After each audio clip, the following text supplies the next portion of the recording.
আসসালামু আলাইকুম রহমতুল্লাহি ওয়া বারাকাতুহু। সম্মানিত দর্শক, নভেম্বর মাসের ১০ তারিখে শেখ হাসিনা ডক্টর মোহাম্মদ ইউনূসের জন্য একটি ফাঁদ পেতেছিলেন এবং সেই ফাঁদে কোনো রকম বিচার না করে, বিশ্লেষণ না করে ডক্টর মোহাম্মদ ইউনূসের যারা কর্তা ব্যক্তি রয়েছেন এবং সরকারে যারা এই মুহূর্তে পরিচালক রয়েছেন, তারা সবাই সেই ফাঁদে পা দিয়েছেন। আমরা যারা শেখ হাসিনাকে দীর্ঘদিন ধরে জানি, সেই আমি তো জানি সে ৮০-র দশক থেকে খুব ঘনিষ্ঠভাবে জানি। প্রথমত হলো যে তিনি কারোর সাথে পরামর্শ করে কোনো কাজ করেন না। নিজের বুদ্ধিতে করেন এবং তার অনেক ব্যর্থতা রয়েছে এবং ব্যর্থতা থেকে তিনি শিক্ষা গ্রহণ করেন। এবং তিনি যখন খুব মারাত্মক বিপর্যয়ের মধ্যে পড়েন বা ভুল ভ্রান্তি করেন বা বিষণ্ণ হয়ে পড়েন, তখন তিনি সবাইকে ডাকেন।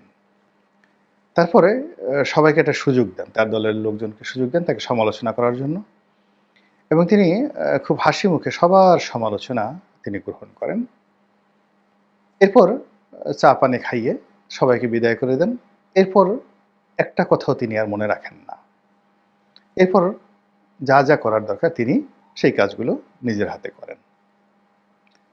যখন এরশাদ বিরোধী আন্দোলন চলছিল, তখন বিশ্ববিদ্যালয়ে যারা ক্যাডার ছিলেন, মারামারি করতেন, গুন্ডামি করতেন, গোলাগুলি করতেন। তারা খুব ভালো করে জানেন যে এই গোলাগুলি করার জন্য শেখ হাসিনা নিজের হাতে তাদেরকে কিভাবে টাকা দিয়ে দিতেন। এবং আবার হিসাব নিতেন যে এই টাকা দিয়ে যে তোমাদেরকে এত গুলি কিনতে দেওয়া হয়েছে, সেগুলো তোমরা কিনেও ঠিকমতো কিনতে পারছো কিনা, এবং জহুরুল হল থেকে গোলাগুলি হতো, মহাশয় হলে কয়েক রাউন্ড গুলি হলো, এইগুলোর খোঁজ খবরও তিনি রাখতেন। তারপর দেখা গেল যে তার কাউকে পছন্দ না, সেটা তোফায়েল সাহেব হোক, আমর সাহেব হোক, কিংবা ধরুন নাসিম সাহেব হোক, এই সিনিয়র যারা নেতৃবৃন্দ।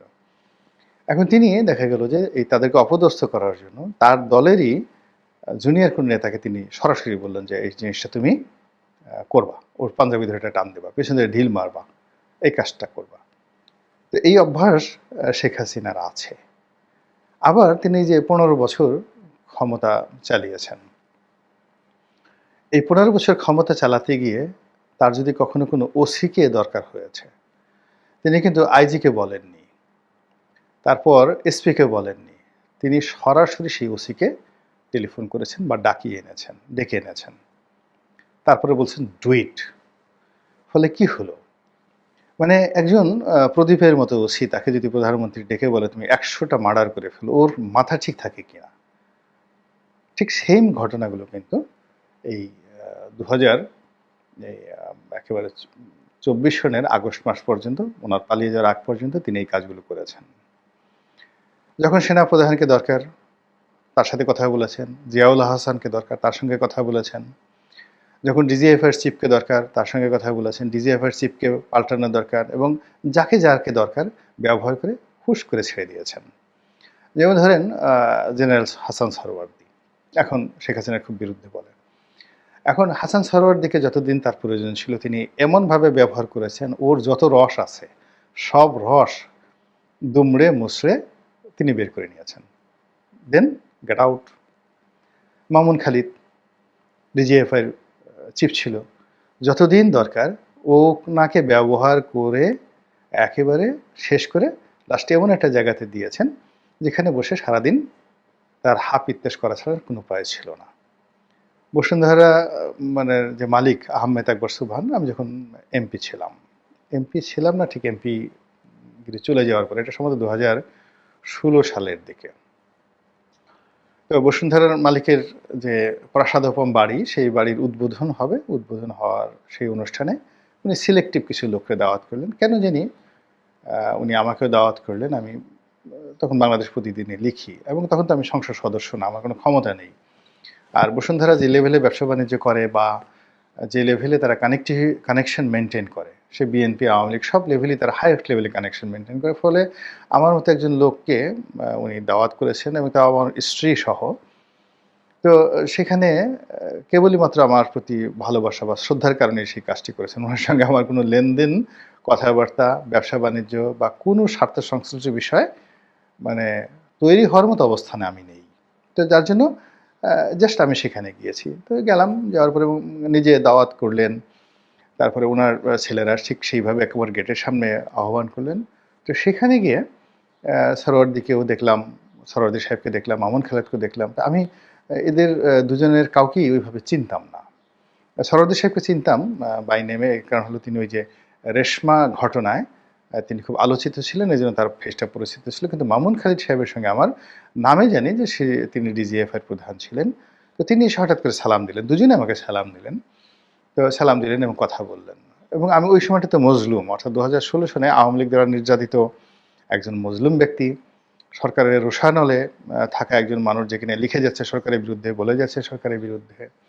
তো যখন হাসান সরওয়ার্দী সাহেব বা মামুন খালেদ সাহেব এগিয়ে এসে পরিচয় দিলেন এবং সালাম দিলেন, তখনই আমি বুঝতে পারলাম যে এই দুজন লোক এখন খুব অসহায় অবস্থায় আছে। আমি জিজ্ঞেস করলাম, আপনারা কোথায় আছেন? তারা বলল যে আমরা এই জায়গাতে আছি। এবং এখন দেখেন যে তারা উভয়ই নানা বিপদ বিপত্তিতে পড়েছেন, কিন্তু তাদেরকে বিভিন্ন পোস্টে রেখে, পোর্টফোলিও দিয়ে, মানে যাকে বলে হয় যত রকম নিংড়ানো দরকার তা কিন্তু শেখ হাসিনা করেছেন। একমাত্র সসম্মানে মরতে পেরেছেন জয়নুল আবেদিন। তো উনি এই পোর্টফোলিও নিয়েই মরতে পেরেছেন।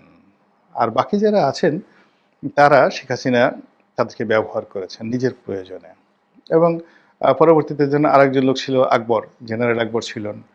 তো উনাকেও ব্যবহার করেছেন, প্রচণ্ডভাবে ব্যবহার করেছেন। এবং এই মানুষগুলোকে তিনি দুর্ধর্ষ বানিয়ে ফেলেছেন। হারুনকে তিনি দুর্ধর্ষ বানিয়ে ফেলেছেন, বিপ্লবকে দুর্ধর্ষ বানিয়ে ফেলেছিলেন।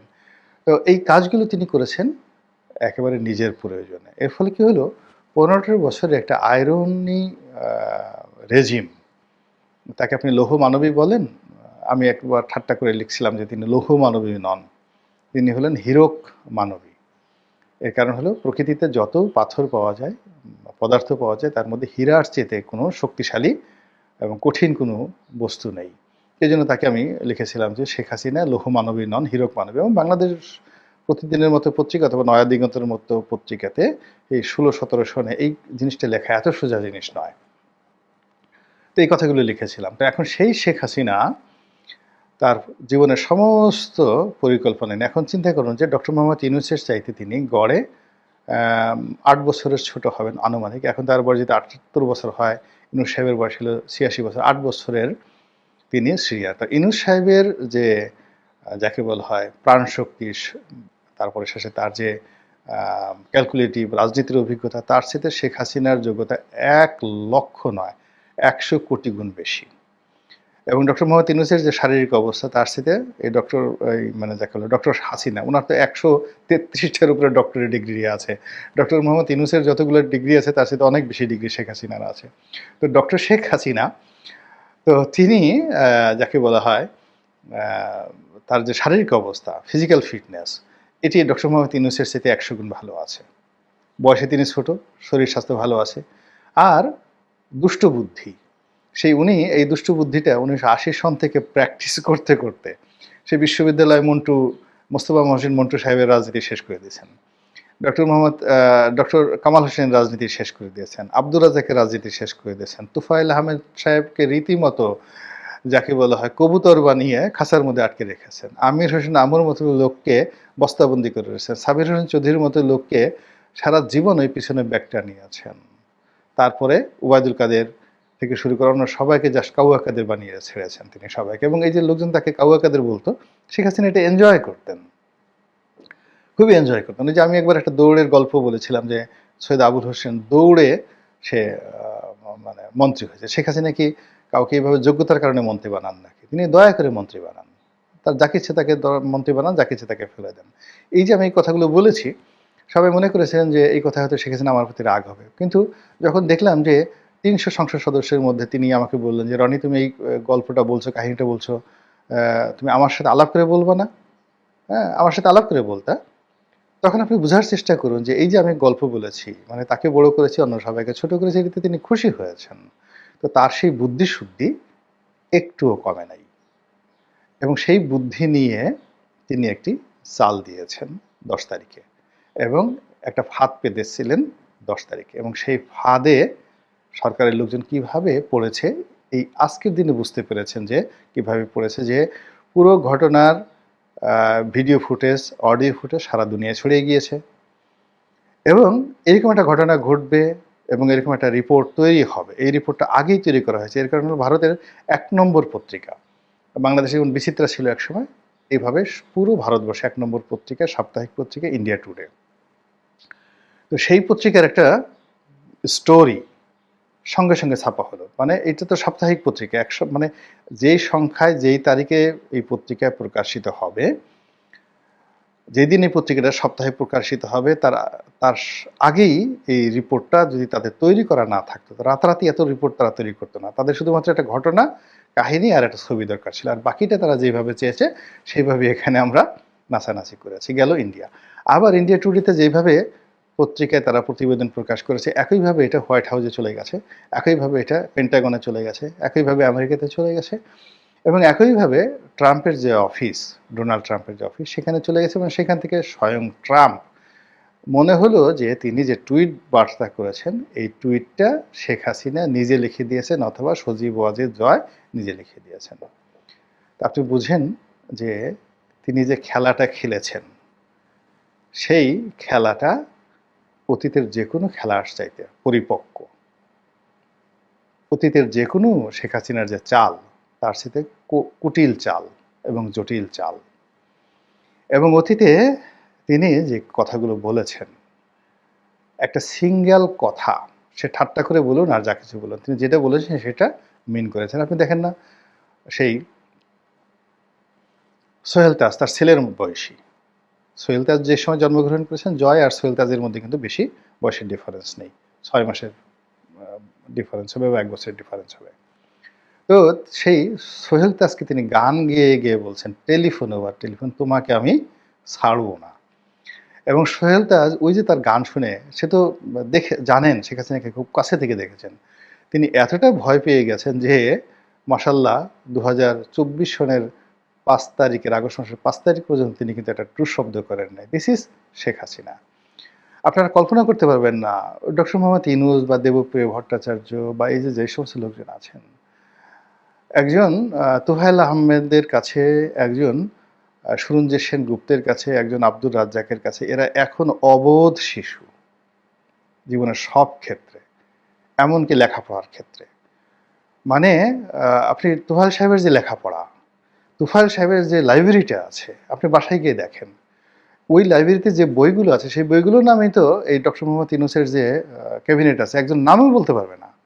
গিয়ে দেখেন তোফায়েল সাহেবের স্টাডি কোন পর্যায়ে, সুরঞ্জিত বাবুর যে লেখাপড়া, এই যে এখন আলিরিয়াজ থেকে শুরু করে যারা সংবিধান প্রণয়ন কমিটিতে হয়েছে, আগামী 20 বছর সুরঞ্জিত বাবুর কাছে যদি পার্লামেন্ট নিয়ে, রাজনীতি নিয়ে পড়াশোনা করেন, তবু তাদের পড়াশোনার সে প্রাইমারি লেভেলও যাবে না। এইরকম যাকে বলে এক একটা পাহাড় ছিলেন। আমি তো প্রথম বুঝতে পারিনি, আমি ঢোকার পরে যখন এদের সাথে বসলাম, কথাবার্তা বললাম, আপনারা বাইরে থেকে বুঝতে পারবেন না যে এই মানুষগুলো কোন পর্যায়ের এবং কতটা উন্নত, যাকে বলা হয় প্রাজ্ঞ রাজনীতিবিদ। যে আমির হোসেন আমাকে দেখে মনে হয় বোকাশোকা, কিচ্ছু বোঝে না।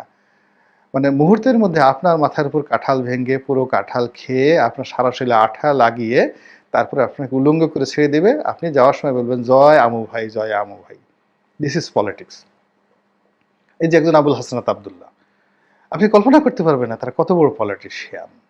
তো এই সকল পলিটিশিয়ানের উপরে টেক্কা দিয়ে শেখ হাসিনা সবাইকে যার যার মতো করে, মানে তিনি যেভাবে যাকে চেয়েছেন তাকে সেইভাবে বানিয়ে, কাউকে একবার বড় করেছেন, কাউকে একবার ছোট করেছেন, কাউকে একবার দূরে ঠেলে দিয়েছেন, কাউকে কাছে নিয়েছেন, কাউকে ভয় দেখিয়েছেন, কাউকে প্রেম দিয়েছেন। সব মিলিয়ে তিনি যে পলিটিক্স করছেন, সেই পলিটিক্সটা অতীতের চাইতে, আপনি যদি মনে করেন যে সে দুর্বল হয়ে গেছে, এখন বাংলাদেশে তার অনেক কাজ ছিল, এখন তো তার কোনো কাজ নেই। ফলে তার ওই যে মাথার যে জটিল বুদ্ধিগুলো, এইগুলো একটার পর একটা যদি ক্রিয়া করে, প্রতিক্রিয়া করে, তাহলে এই যে দেখেন 10 তারিখে যে জটিলতার সৃষ্টি হলো, এরকম আরও অনেক বহু জটিলতা আমাদের জন্য আগামী দিনে অপেক্ষা করছে। আল্লাহ আমাদের সবাইকে হেদায়েত দান করুন এবং হেফাজত করুন। আসসালামু আলাইকুম রহমতুল্লাহি ওয়া বারাকাতুহু।